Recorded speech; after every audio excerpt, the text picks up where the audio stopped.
Hello, good morning mga palangga, mga palalabs. Nandito naman ang inyong Nanay Milay. Yan naman ang ating menu ngayon. Abang araw ngayon is Miyerkules. Ganun pa rin, tuloy pa rin ang ulan. Ano ba yan, walang sawa na talaga sa atin. Ayun, mag-adobo ako ng kangkong. Ayan na, nakaredy ng aking mga ingredients sa kailanganin. Ayan, lalagyan ko siya ng bagoong na, ayan o. Chinese style kamayan. Yan. Titingnan natin yung Chinese style kamayan na yan. Yan. Okay. Mag-isa na tayo ng ating sibuyas bawang. May ano na yan. May nilagyan ko na siya ng mantika. Mainit na yung ating ano. Walang sahog yun. Bagoong lang. Wala ibang sahog na ito.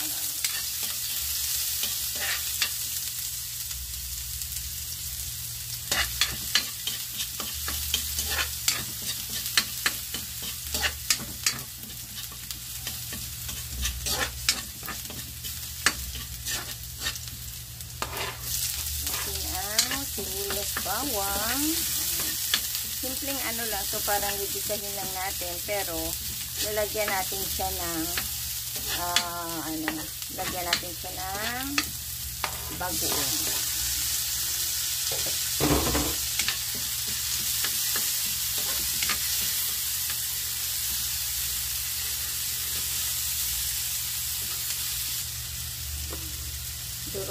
Dinurog na natin ang ating kamatis. Ayan, ilagay na natin ang ating, unahin ko na ilagay yung tangkay, hiniwalay ko yung dahon para hindi siya malata.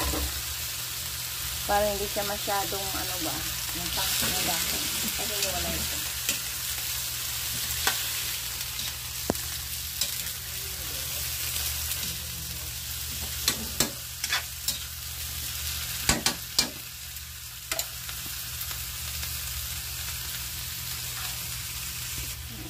Isa natin, lagyan na natin siya ng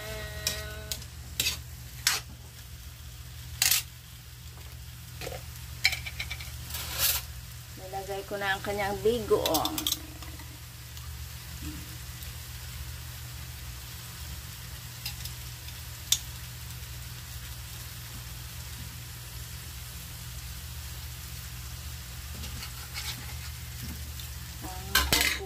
Yan lang ang kanyang pinakasahog, si bagoong.